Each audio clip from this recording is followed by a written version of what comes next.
அன்பார்ந்தவர்களே, சில நேரங்களில் தலைவர்கள் ஒவ்வொருவரும் வித்தியாசமான ஒரு மனநிலையில் இருப்பார்கள். ஒரு முறை ஒரு வயதான பாதிரியார் அமர்ந்து தலை செய்வி கொண்டிருந்தார். அப்பொழுது இன்னொரு பிரதர் வந்து, ஃபாதர் உங்க தலைமுடி இவ்வளவு கருன்னு இருக்குதே, நீங்க என்னதான் பண்றீங்க அப்படின்னு கேட்கிறார். உடனே அந்த ஃபாதர் சொல்றாராம், ஐ எம் டையிங் ஃபார் கிரைஸ்ட்ன்றாராம். புரியுதா?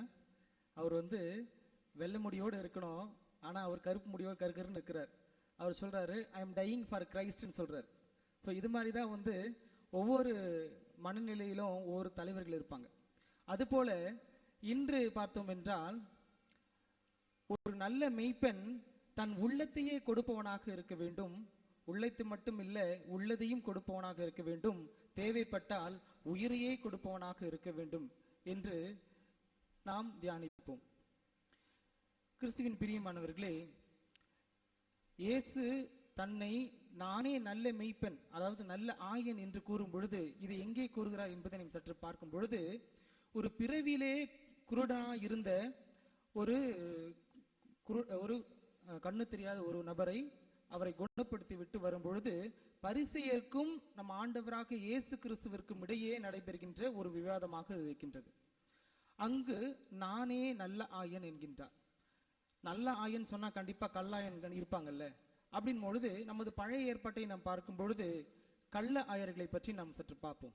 கள்ள ஆயர்கள் என்றால் என்ன அப்படின்னு பார்க்கும் பொழுது, எரேமியா அதிகாரம் 10:21 வசனத்தை நாம் வாசிக்கும் பொழுது கள்ள ஆயரை பற்றி மிக அழகா போட்டிருக்கு. மெய்ப்பர்கள் மூடர்களாய் இருந்தார்கள், ஆண்டவரை தேடவில்லை, அவர்கள் வாழ்வு வளம் பெறவில்லை, மந்தைகள் அதனால் சிதறடிக்கப்பட்டன. அதே எசேக்கியேல் ஆகமத்தில் நாம் பார்க்கும் பொழுது 34 அதிகாரம் 1-10 நாம் வாசிக்கும் பொழுது, நீங்கள் நலிவிருந்தவர்களை திடப்படுத்தவில்லை, பிணி உற்றவர்களை குணப்படுத்தவில்லை, காயமுற்றவர்களை கட்டு போடவில்லை, வழித்தப்பி போனவர்களை திருப்பி கொண்டு வரவில்லை, காணாமல் போனவர்களை தேடவில்லை. ஆக எனக்கு முன்பு இருந்த அந்த ஆயர்கள் மெய்ப்பர்கள் என்னுடைய மந்தைகளை சரிவர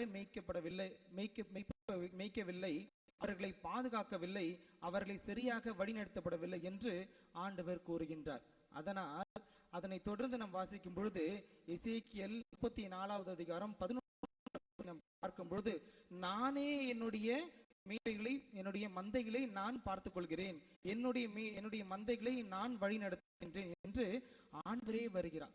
அதை இன்னும் ஆகமத்தை எடுத்து 40 அதிகாரம் 10-11 வாசிக்கும் பொழுது, ஆண்டவர் வருவார், எனது தம் மந்தையை பேணி பாதுகாப்பார். என்ன இவன் ஆடு மந்தை ஆயர் சொல்லிட்டு நாம் சொல்லிட்டே இருக்கோம் சற்று பார்க்கும் பொழுது, இங்கு ஆடு என்பது நம் ஆண்டவராக இயேசு கிறிஸ்துவை குறிக்கின்றது, என்பது இஸ்ராயல் மக்களை குறிக்கின்றது. தன்னுடைய சொந்த மக்களை வழிநடத்துவதற்காக பல ஆயர்களை அவர் ஏற்படுத்துகின்றார். ஆனால் அவர்கள் தன்னுடைய சொந்த போக்கிலே கடவுளை விடுத்து தான் போன போக்கில் போய்கொண்டிருப்பதனால் இஸ்ராயல் மக்கள் சிதறடிக்கப்படுகிறார்கள், பாபிலோனிலே அடிமைப்படுத்தப்படுகிறார்கள். அங்குதான் ஆண்டவர் இயேசு கிறிஸ்து இறைவாக்கினர்கள் வழியாக அவர்களை வழிநடத்துகிறார். பலவிதமான ஆயர்களால் அவர் வழிநடத்தப்படுகின்றார். ஆனால் அவர்கள் சிதறடிக்கப்பட்டு அங்கு இங்குமாக வேற்று தெய்வங்களை வணங்கி கொண்டு போகிறார்கள் என்பதை நாம் கல்லை ஆயரை பற்றி நாம் பார்க்கின்றோம். அன்பர்களே, கல்லை ஆயர் என்பது இயேசு இந்த நேரத்தில் நாம் நம்முடைய யோவான் நற்செய்தி 10வது அதிகாரத்துக்கு வருவோம். இப்ப கள்ள ஆயர் என்பது நல்ல ஆயர்னு இருக்கணும்ல. அப்ப நல்ல ஆயர் என்பது இயேசு தன்னை நல்ல ஆயர் சொல்றாரு.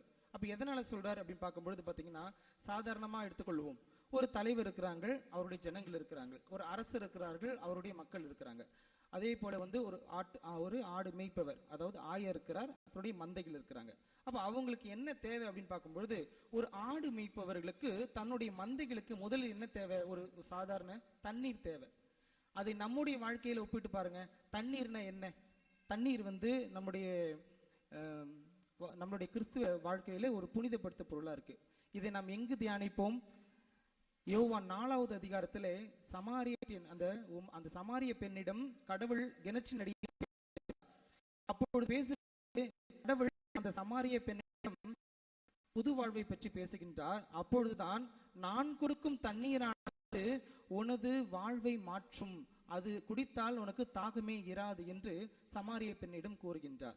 ஆக தண்ணீர் என்பது ஒரு முக்கிய பங்காக நமது வாழ்வில் வகிக்கின்றது.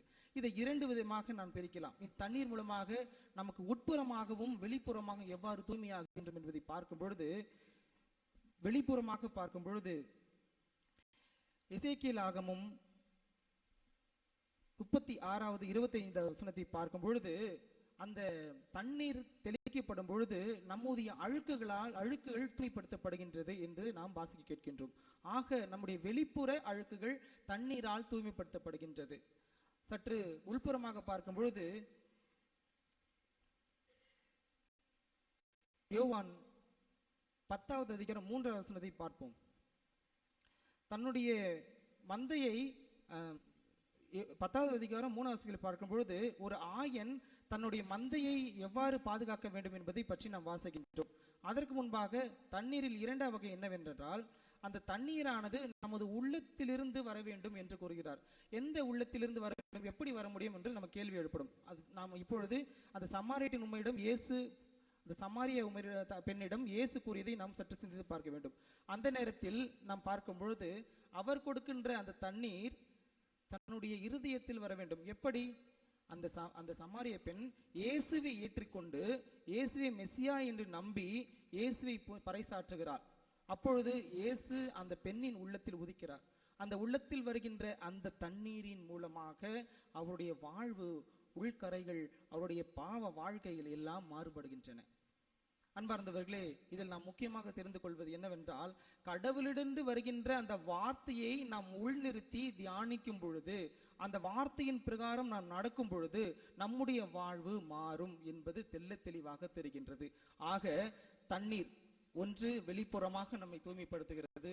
இரண்டாவது தண்ணீர் நாம் இருதயத்திற்குள் ஆண்டவராக இயேசு கிறிஸ்து தருகின்ற அந்த தண்ணீர் நம்மை முழுவதுமாக நிரப்பி நம்மை ஒரு புது வாழ்வுக்கு இட்டு செல்கிறது என்பது தெள்ள தெளிவாக தெரிகின்றது. அன்பார்ந்தவர்களே, இப்பொழுது நம்முடைய யோவான் நற்செய்திக்கு வருவோம். யோவான் நற்செய்தி 10வது அதிகாரம் 3வது வசனத்தை பார்க்கும் பொழுது ஒரு ஆயனும் மந்தையும் எப்படி இருக்க வேண்டும் என்பதை நம்ம சிந்திக்க தூண்டுகிறது. ஒரு ஆயனும் அதன் மந்தையிலும் பின்னி பிணைந்து இணைந்து இருக்க வேண்டும். அதை தான் 10வது 3வது அதிகாரத்தில் பார்க்கின்றோம். ஒரு ஆயன் தன்னுடைய ஆடுகளின் கொட்டுகளை திறந்து விட வேண்டும். அந்த ஆடுகள் அந்த ஆயருக்கு செவி மடுக்கும். அது மட்டும் இல்லாமல் இந்த ஆயன் அந்த ஆடுகளை பெயர் சொல்லி அழைப்பான். நம்முடைய வாழ்க்கையை அதை அப்படியே எடுத்துக்கொள்வோமே. நம்முடைய வாழ்க்கையில பார்க்கும் பொழுது தொடக்க காலத்திலிருந்து நம்ம பழைய ஏற்பாட்டிலே பார்க்கின்றோம், கடவுள் ஒவ்வொருவரையும் பெயர் சொல்லி அழைக்கின்றார். மோசே வழியாக, ஆபிரகாம் வழியாக அவர் பெயர் சொல்லி அழைத்து வழிநடத்துகின்றார். உதாரணமாக இப்பொழுது நம் பாஸ்கா காலத்தில் பயணித்துக் கொண்டிருக்கின்றோம். அந்த பாஸ்கா காலத்தில் அந்த கல்லறையில் சந்திக்கின்ற அந்த மரியா முதலில் உணர்ந்து கொள்ளவில்லை. பின்பு ஆண்டவர் அங்கு தோன்றி மரியா என்று சொன்னவுடன் தான் அந்த மரியா உணர்ந்து கொள்கின்றார். ஆக ஆண்டவர் நம்மை பெயர் சொல்லி அழைக்கின்றார். திருமுழுக்கு வழியாக நாமும் புது பிறப்பு அடைந்திருக்கின்றோம். நாமும் கடவுளின் பெயர் சொல்லி அழைக்கப்பட்டிருக்கின்றோம். நம்முடைய வாழ்வு எதை நோக்கி போயிருக்கின்றது? நாம் கடவுளை அறிந்தவர்களாக இருக்கின்றோமா என்பதை ஆழமாக சிந்திக்க தூண்டப்படுகின்றோம். நாம் கடவுள் தினமும் நம்மை பெயர் சொல்லி அழைக்கின்றார். எப்படி அழைக்கின்றார்? இறை வார்த்தையின் மூலமாக அழைக்கின்றார், நற்கருணை மூலமாக அழைக்கின்றார். நாம் அதற்கு செவிமடுக்கின்றோமா, அவரை ஏற்று புரிந்து கொள்கின்றோமா என்பதை ஆழ்ந்து சிந்திக்க தோடுகின்றோம். அன்பார்ந்தவர்களே, இந்த ஆயன் வழிநடத்துதல் மிக முக்கியமாக நமக்கு தேவைப்படுகின்றது. இந்த ஆடுகள் அந்த தண்ணீரை நாம் உள்வாங்கிக் கொள்ளும் பொழுது, அந்த தண்ணீர் மூலமாக புது வாழ்வு பெறும் பொழுது நம்முடைய வாழ்வும் புது வாழ்வு பெறும் என்பதை மறந்துவிடக் கூடாது. அன்பார்ந்தவர்களே, ஆக கடவுளுடைய வார்த்தையை கேட்டு நடப்பது அவ்வளவு சுலபமான விஷயமே கிடையாது. சில நேரங்களில் சாத்தான் என்ன பண்ணுவாங்கன்னா, இறை வார்த்தையை கேட்டு மாதிரி நம்ம காதல கேட்போம், ஆனா அதன்படி செயல்படவே முடியாது. ஏன் செயல்பட முடியாதுன்னா, நாம் இந்த நவீன கால ஆயரிடம் சிக்கி கொண்டிருக்கின்றோம். நவீன கால ஆயன் என்று நாம் எதை பார்த்து கேட்கின்றோம்? நம்ம எதையெல்லாம் நம்மை பிடித்து கொண்டு வைத்திருக்கின்றதோ, வீட்டுக்கு போடுற உடனே எதை நம்ம பார்க்கிறோம்? செல்போன். எந்த இடத்துல போனாலும் செல்போன், எந்த இடத்துல போனாலும் நம்முடைய நண்பர்கள், கேலி கூட்டங்கள். சில நேரத்தில் நம்ம கடவுள்கிட்ட ஒன்று ஜெபம் பண்ணுவோம். ஆண்டவரே எனக்கு குழந்தை இல்லை, ஆண்டவரே எனக்கு வேலை இல்லை, ஆண்டவரே எனக்கு பணம் இல்லை, ஆண்டவரே என் குடும்பம்லாம் கஷ்டத்தில் இருக்கு அப்படின்னு போய் ஜெபம் பண்றோம். எல்லாம் நமக்கு கிடைக்குது ஒரு நேரத்தில். கிடைக்கும் பொழுது திரும்பி நம்ம கடவுள்கிட்ட வருமா அப்படின்னு பார்க்கும்போது மிக குறைந்தவர்களே திரும்பி வருகிறார்கள். நாம் அதிக பெயர்கள் கடவுளிடம் திரும்பி வருவதில்லை. ஏனென்றால் வேலை கிடைத்தவர்கள் வேலையை நோக்கி போகிறார்கள், செல்போன் வைத்தவர்கள் செல்போனை நோக்கி போகிறார்கள், குழந்தை பிறந்தவர்கள் கேலி தன்னுடைய குடும்ப விழாக்களை கலந்து கொண்டு போகிறார்கள். ஆனால் பலர் கடவுள் நமக்கு செய்த நன்றியை மறந்து நாம் இந்த உலக வாழ்க்கையில் உள்ள நவீன கால ஆயனிடம் சிக்கிக்கொண்டு மாட்டிக்கொண்டிருக்கின்றோம் என்பதை மறந்துவிடக் கூடாது. ஆனால் ஆண்டவர் நானே வானின்று இறங்கி வந்த உணவு என்று நம்மை அழைக்கின்றார். என்னை உண்பவன் அவனுக்கு பசி இருக்காது, என்னை குடிப்பவனுக்கு தாகம் இருக்காது என்று கூறுகின்றார். நாம் அன்றாடம் நற்கரணையும் இறை வார்த்தையும் திருப்பலியில் நாம் பெறுகின்றோம். அவர் வார்த்தையை கேட்கின்றோம், அவர் வார்த்தையின் பிரகாரம் வழி நடத்துகின்றோம், அவரது அந்த உடலையும் ரசத்தையும் நாம் புசிக்கின்றோம். நாம் எப்படி இருக்கின்றோம்? நம் வாழ்வு எதை சார்ந்து இருக்கின்றது? நவீன கால ஆயரை சார்ந்திருக்கிறதா, அல்லது நம்மை மீட்டு நமக்காக சிலுவையை சுமந்து நமக்காக இருந்த ஆண்டவரை நோக்கி இருக்கிறதா என்பதை நாம் சிந்திக்க தூண்டுகின்றோம். அன்பார்ந்தவர்களே,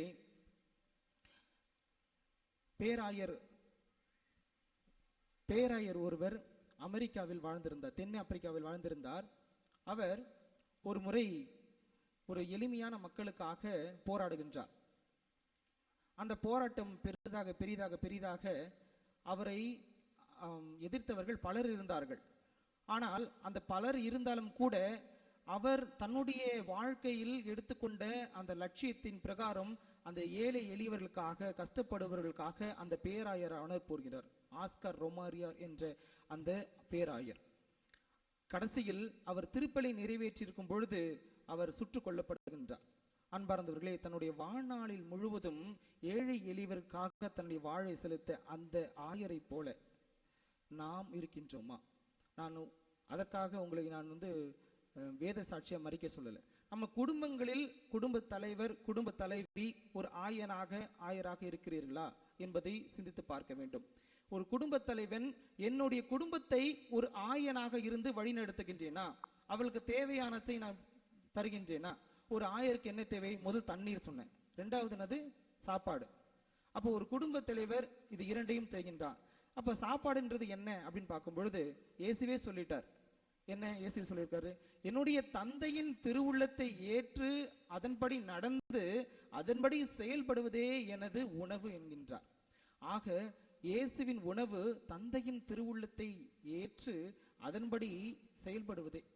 நம்முடைய திருவுள்ளம் யாரை நோக்கி செயல்படுகின்றது? நவீன கால அந்த ஆயரை நோக்கி செயல்படு கொண்டிருக்கிறது. அதன் மூலமாக நாம் பலவிதமான பிரச்சனைகள் இருக்கின்றோம். நாம் எப்பொழுதெல்லாம் ஆண்டவரை பின்பற்றுகின்றோமோ ஆண்டவர் நம்மை மிக அழகாக பாதுகாப்பான இடத்தில் கொண்டு செல்லுவார், அவரை பாதுகாப்பார். ஏன்? உறுதிமொழியை கொடுத்திருக்கிறார், என்னுடைய மந்தைகளை நான் பாதுகாப்பேன் என்கின்றார். எப்படி? இது இஸ்ராயல் மக்களுக்கு மட்டும் சொல்லல. இந்த 10வது அதிகாரம் பார்த்தீங்கன்னா 13வது வசனத்தை எடுத்து படிச்சீங்கன்னா, என்னுடைய இஸ்ராயல் மக்கள் மட்டுமல்ல புறவினத்தார்களுக்கும் கூட நான் அவர்களை பாதுகாப்பேன், பேணி பாதுகாப்பேன் என்றார். நம்ம எல்லாம் புறவினத்தார். அப்ப புறவினத்தார் கூட நான் பேணி பாதுகாப்பேன்னா நம்ம எவ்வாறு அந்த ஆயரை ஏற்றுக்கொள்ள வேண்டும்? யாரெல்லாம் நவீன காலத்தில் சிக்கிக் கொண்டிருக்கின்றோமோ, நவீன ஆயரிடம் சிக்கிக் கொண்டிருக்கின்றோமோ, அந்த ஆயரிடம் சிக்கிக் கொள்ளும் பொழுது நம்முடைய வாழ்வு கண்டிப்பாக கஷ்டங்கள், கவலைகள் நிறைந்துதான் இருக்கும். நாம் எவ்வளவுதான் வசதிப்படுத்தி இருந்தாலும், எவ்வளவுதான் நாம் பல வசதிகளோடு வாழ்ந்து வந்தாலும் கூட நாம் நவீன காலத்துடன், நவீன கால ஆயருடன் பின்னி பிணைந்து இருக்கும் பொழுது நம்முடைய வாழ்வு கண்டிப்பாக கஷ்டமாகத்தான் மாறும். நம்முடைய வாழ்வு உண்மையாக ஒரு நேர்மையான திருப்பாடல் 23 கூறுவது போல அந்த பசுமையான இடத்திற்கு நாம் செல்ல வேண்டும் என்றால், நம்முடைய ஆண்டவர் இயேசு கிறிஸ்துவை ஆயனாக ஏற்றுக்கொண்டு நம்முடைய முழு உள்ளத்தையும் முழு இருதயத்தையும் அவரிடம் கொடுத்து அவரிடம் நாம் சரணடையும் பொழுது, சரணாகதி அடையும் பொழுது அவர் நம்மை நல்ல புல்வெளி உள்ள பசுமையான இடத்திற்கு அழைத்துச் செல்வார். அதாவது நல்ல வாழ்க்கை தருவார், நம்மை வளமான வாழ்க்கையில் வாழ வைப்பார். ஆனால் நாம் இப்பொழுது எந்த நிலையில் இருக்கின்றோம் என்பதை சிந்தித்து பார்க்க அன்போடு அழைக்கின்றோம்.